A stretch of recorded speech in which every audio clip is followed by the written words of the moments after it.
welcome to UC Today with me, David Dungay. Today we have a fantastic conversation lined up for you. I'm joined by Dave Michels from TalkingPointz and Paul Clark from Poly. Welcome to the show, guys. How you doing?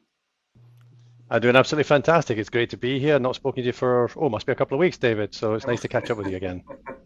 Well, Fantastic. that's a loaded question for me. I got moving going on. I got all kinds of things going on. So, but in terms of hybrid work, definitely got that mastered.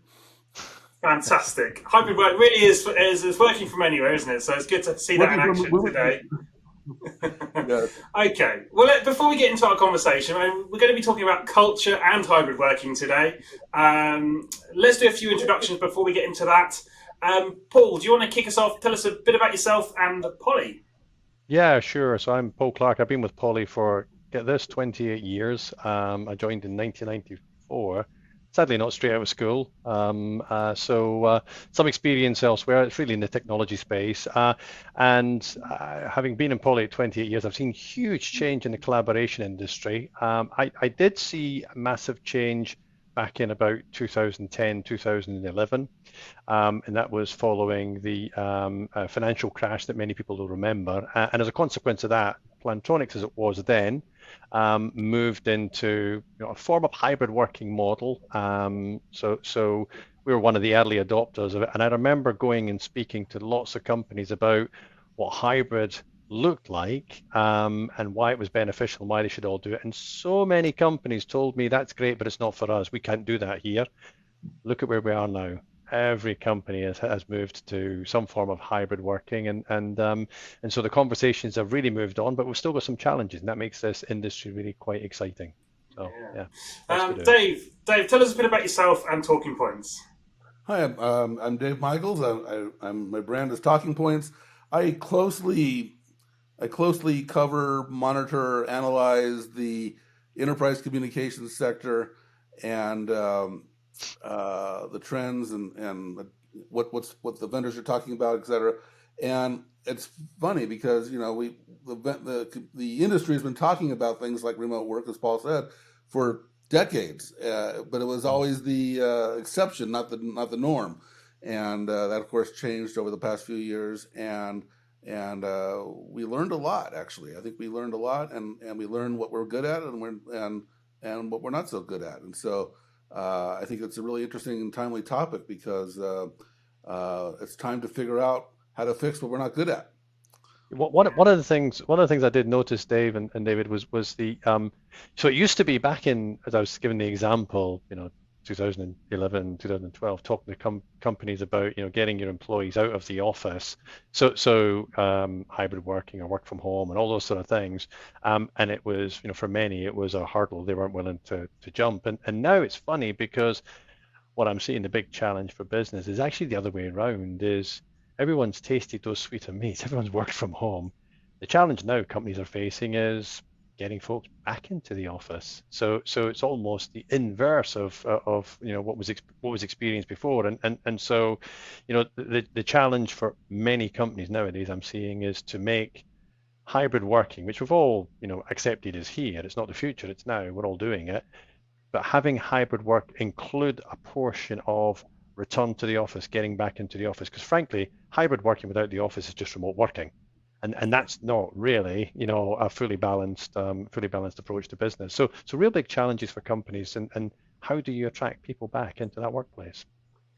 Dave, where are you seeing those challenges as well? I mean, as Paul mentioned, there's several challenges businesses still face. People tend to be in one camp or another when it comes to hybrid working. Either they're all for it or all against it, kind of thing. What are you seeing out there? Yeah, well, there's certainly some companies like that in the beginning a lot of publicity where they're all in one way or another. But I think what's an interesting element of this conversation is that hybrid work works really well for certain people and not well for other kinds of people. And one of the easy ways to identify it, but you can look at the type of work they're doing, et cetera. But one of the easy ways to figure that out is their age. The older folks, the folks that have been with the company for a while, that don't need to learn the process, don't need to learn the culture, don't need to rely on their colleagues the same way. they love remote work. It's the younger ones, which is kind of non-intuitive. The younger ones, they want the office. They want to go in. They want to meet people. They want to understand how this company works.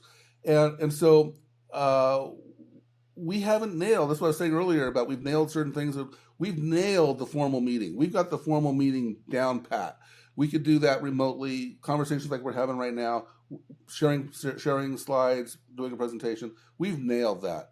What we haven't nailed is these casual conversations, the elevator rides or elevator conversations, the hallway conversations, the cube pops.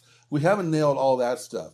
And it turns out that the younger people really want that stuff. And so now the challenge over the next few years is really going to be, how do we find that balance? And I think that's why I think it's so interesting about this topic about culture, because that's really more culture. It's not technology as much. It's more about culture. How do we use the technology to enable the culture and convey the culture? Somebody actually said to me about so you're so right, Dave, about that returning to the office, and there is a demographics. There's really so there's a role that people have. So what job do you have? But there's also a demographics portion of it, and you're absolutely right. The older you are, you've got your networks, and you're established in the organization. Your career's on the path it's already on, and you don't feel the need to go in. The youngers do want to go in, and somebody described it to me as well. It depends on what age you are, but the younger you are, the more likely you are as you want to meet, date, and mate, because that's kind of like a bit the overarching arc of arc of our lives. But it is true, and we did an experiment when we first moved into a hybrid working model at Poly, and that's exactly what we found is we did an experiment. It was going to last for 3 months, and we had a number of employees put their hands up to participate in that experiment. And at the end of the first week, one of them said they didn't want to do that because actually coming into the office was part of their social life. It's where they meet friends, where they meet their friends and meet friends. So it's a really important part not to forget that the culture is really, really important, and the role that going into an office plays within that. So Paul, then, I mean, looking at culture across the board and what kind of businesses succeed with this culture question and which businesses fail, is it all about age, or is what other factors are you seeing that come into play there? Yeah. Age is an important part. No, what it is about if you want to be successful in your return to office strategy. The way to view it is that you need to magnetize people to come back to the office rather than mandate it. So we do hear, you're right, Dave, we do hear the talk of, hey, the 5 days a week I want people back in the office, or hey, we're a completely virtual organization. And those are extremes, in the distribution curve. Yeah, they exist, but really majority of us are going to be in hey, we're going to be in the office some of the time, and the general perceived wisdom of employers is it'll be 3 days a week. Employees, depending who you speak to, is slightly different. So it's really about supporting, the autonomy that people have started to experience through home working. And the thing is, autonomy is addictive. If any of you ever raised any, teenagers, when they start going away from home and they come back and you try and put rules onto them, well, they've now experienced what it is to make decisions themselves. You can't impose it. And this is the same thing that businesses have to think about. What culture are they developing that attracts people, makes them want to come back into the office? Essentially, employers have to earn the commute. That you can't presume that because you've got this workspace sitting away from where these people live, that you can mandate them coming in there, because you'll get away with that for a short period of time. But in the global war for talent, you're going to lose your people. So it's really about thinking about the experiences you want to put in place for people when they do come into the office, curating the space that people are within. Most recently, Lego in Denmark, they've just redesigned their office, and I know Lego reasonably well. I met with them, first time about 10 years ago when they were going through some workplace redesign, and they've just gone through a major exercise, and it's pretty interesting because what they did was, rather than just enable their office with some technology because now people want to have video, and clearly that was part of it, but it was much bigger than that. They started asking themselves the questions about, what sort of culture do we want to have in here? What does that mean for our values? What's our leadership principles? And how that manifested itself was, what was the design of the office? What was the purpose of the office? And therefore, what was this design? And I'll give you a sense of what that rolled out to be was, hey, rather than banks and banks of desks, you can go in and you can do stuff sitting there that you could have done back at home. They have 1/3 of their office space is desk-based, it's hot desks, it's open plan, so you have spontaneous hookups. But 1/3 of it is collaboration space, so formal and informal, so meeting rooms, large, medium, small, and soft space. But they then have 1/3 of their meeting room, sorry, 1/3 of their office space is social space. So canteens, rest areas, open foyers.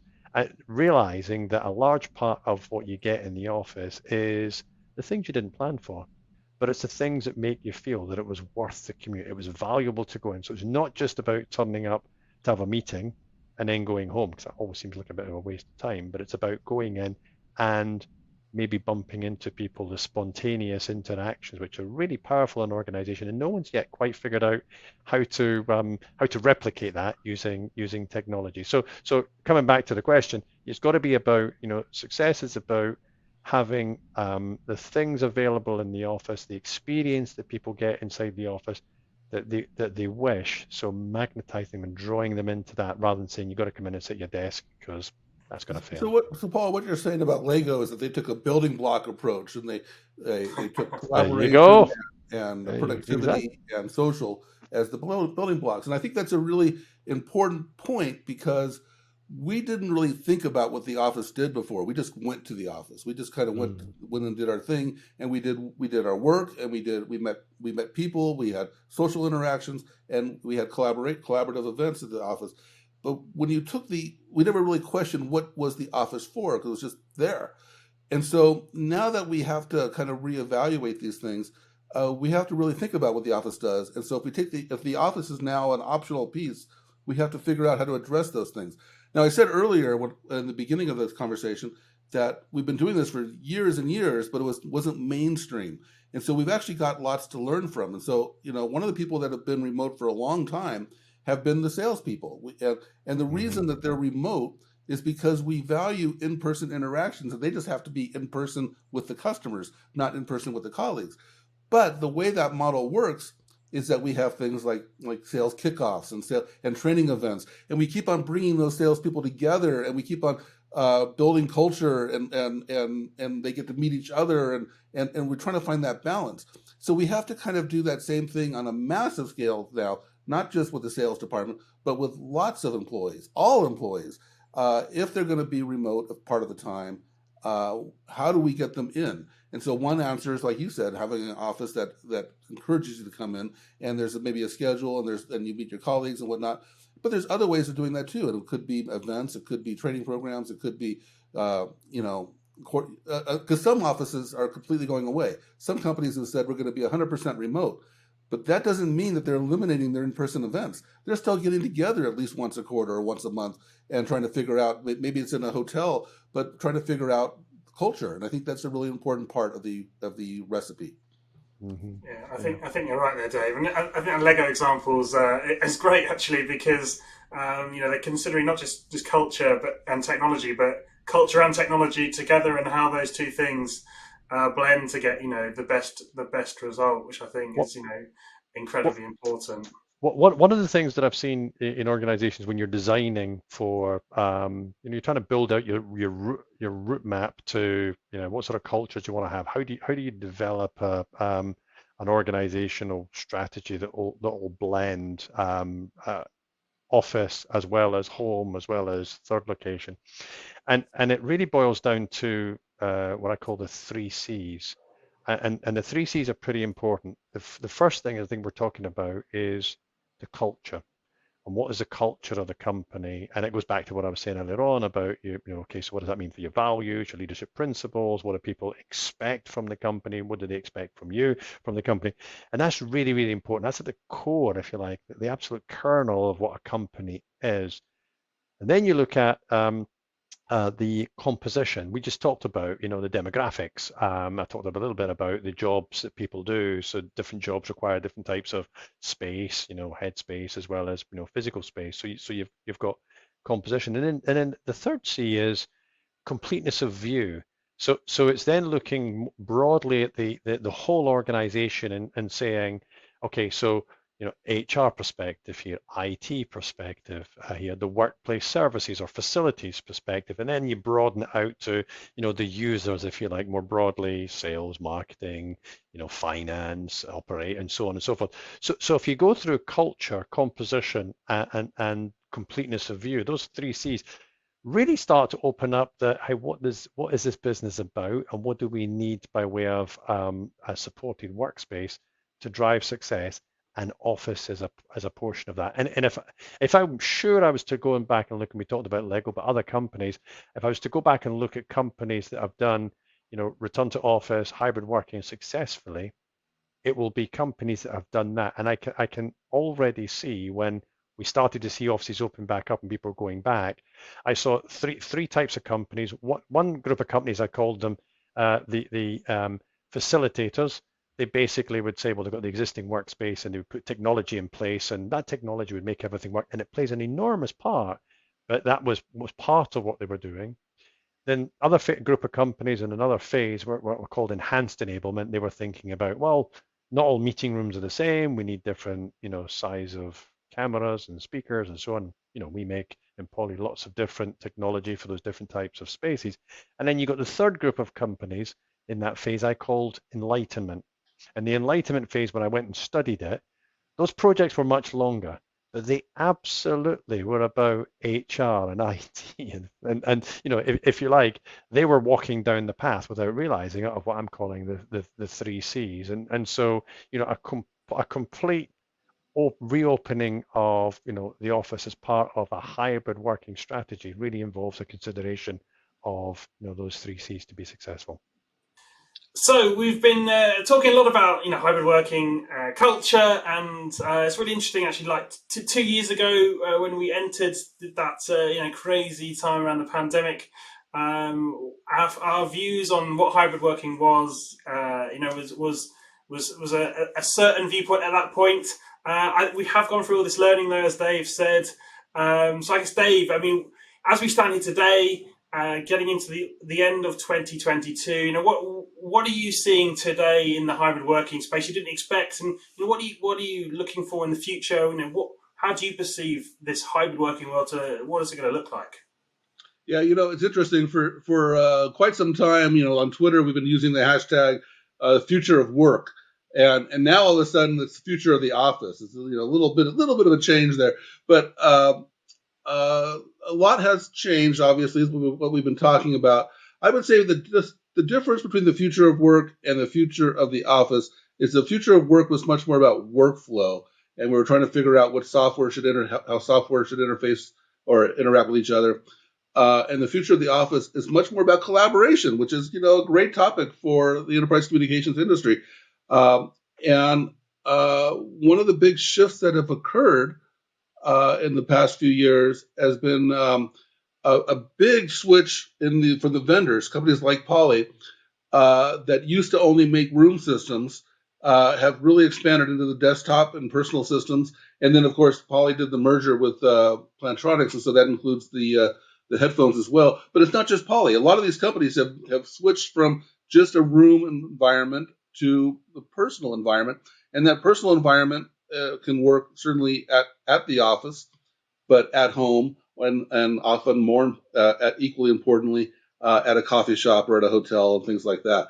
And so I think that the big shift that's happened is this new change in the technology and what's available and how things are working.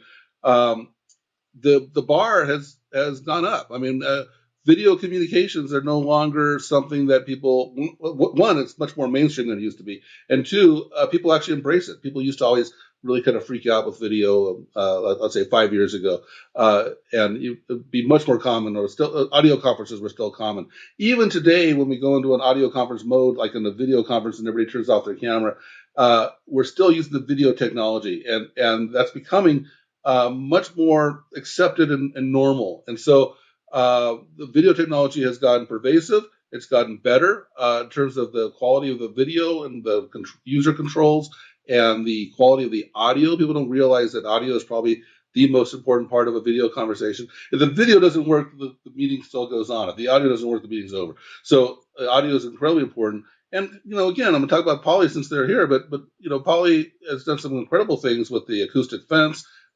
noise cancellation. I'm sure Paul would love to talk about these things. But the bar has really gone up. And so it is now possible to work with the lawnmower in the background in a coffee shop. And that's a game changer. It really is. Yeah, Yeah, absolutely. it's absolutely one of the things that. The analogy I would paint to that would be mobile phones. When you first got a mobile phone and the signal kept dropping, and frankly it was a pain, but you carried on because, well, that was actually you were able to make a call on the go, so you kind of lived with it. As they became more pervasive, you started to get a bit frustrated when your phone call dropped because that was now this was table stakes. You had to have, good connectivity. This is the same. People, first of all, when they moved to videos, as Dave mentioned, it was kind of a bit of a cookie experience. It was unusual. When you went into a coffee shop and saw somebody using video, you thought, yeah, yeah, wonder what they're doing over there. Are they really that important? Now everyone does it. And whether it's on the mobile phone or whether it's on their laptop or their tablet, it is, again, pervasive. It's generally accepted. So we've moved beyond the, hey, that works, isn't that great, to I have expectations. And my expectations are, to Dave's point, I want to be seen, and that's my presence, my physical presence. So I want to be seen well. I want to be heard. That's my oral presence. I want to be heard well. So it's about, background noise reduction, as Dave mentioned, acoustic fence, and noise block, all things that we have Director AI inside our products that remove all that extraneous stuff. Video, when we're doing video, the very, very act of seeing someone used to be quite exciting. Now that's accepted. What you want to see is you want to see the person and not the stuff around about them. So we're looking at group framing. And we have this built in again with our Director AI into our products that you may be in a large room, but there may only be three of you. That's what you see is the three of you, not all the excess white space. So people's expectations have moved onto a new level of elegance. The other thing that we're finding is, hey, look, I worked for 18 months or 2 years at home, and I was on that tile, and it was my tile, and everyone else had a tile the same size as me. It didn't matter where you were in the company. We each had our own tiles in these galleries. And now when you go back to the office, I'm in that meeting room, and it used to be, I had the advantage because it was me and two others or three others sitting in the meeting room, and the people at home were the poor citizens. Well, hold on a minute. Now they've got now they've each got their own towel, and I'm sharing it with three other people. Well, that's a bit unfair, isn't it? So we're seeing people saying, okay, now I want to have my own tile, even although I'm in the meeting room. The great news is we've developed the technology that enables that with our cameras. We can do that. We can supply the feeds, and you've got people like Zoom with Gallery View and Microsoft with Teams being able to ingest those video feeds and present them up so that you're getting a real drive that we're seeing now for is equity of experience. So it doesn't matter where you participate in the collaboration from. I want to be equal to you, and I'm okay with you being equal to me. That's what You we said all expect. the magic words except for you skipped one, and I think it's a really important word, and that's invisible technology. You talk about equity, you talk about the quality of the experience, but I remember when my first video meetings. This is probably, I'm going to say, the early '90s, and would go into this secure vaulted room that the company had for video. And on the table in there was a remote control that was bigger than a normal keyboard. It was just this huge thing. It was intimidating, and nobody could figure out how to work it. And they often had to call IT to make all this. And it's just amazing to me when I'm in these meetings today, and what you're talking about, the auto framing, the noise management, all this stuff is invisible. It just kind of works. It just happens. And I think that's one of the biggest changes. I mean, it's just the technology just is not intimidating. That's the word I want. No, yeah, it steps back. It's rather like getting into a car. I'm of a generation where I understand the engine and I can tune it. My children have no idea. They know what an engine is, but they get in a car and press a button and it starts. And actually, who's right and who's wrong? Any things have just moved on. They don't need to know what's in the engine. In fact, they probably break it if they try to. Things certainly have moved on. Okay, well, look, unfortunately, we're right at the end of today's session. Before we go though, let's leave our viewers with a few top tips Lots of people today, they're still trying to make that hybrid strategy work. They're still trying to get that culture right. If we could sort of summarize what we've talked about today into your sort of top tips. Paul, I'll come to you first. What are your tips for our viewers? It's fairly straightforward. Don't be intimidated. Think of hybrid working and return to office in the round, and remember the 3 C's. That's culture, its completeness of view, and its composition of your workforce. And if you consider all 3 of those, you will work out a pretty neat hybrid strategy, and you'll have people back in the office when they need to be in the office. And Dave, give us your advice for our viewers as well, please. Well, one thing we didn't really get into today, but I think it's an important topic on hybrid, is that a lot of people, like we did today, focus on where you work, at the office, at home, at the coffee shop, etc. But I think another important part of hybrid work is when you work. And one of the things that we're seeing a lot with the remote and distributed teams is that the traditional workday is a little more flexible, and I think that has to be acknowledged more. I think that we're seeing a lot of the vendors now coming out with being able to send video mail, basically. I want to communicate with Paul, so I send a video recording, I send it to him, and he views it at a different time. We're using the messaging solutions, we're using email, etc. And so the point is that hybrid work isn't just about when or where, but it's also about when. And I think that that's an important part of how you embrace it, an important part of the strategy. Yeah, absolutely. Well, that's the end of the session today. Dave, Paul, thank you so much for joining me. Thank you very much. Nice to talk with you. And thank you for watching. You've been watching me, David Dungay, on UC Today. If you like today's conversation, please give us a like and a share on social media. That's it from me. See you next time.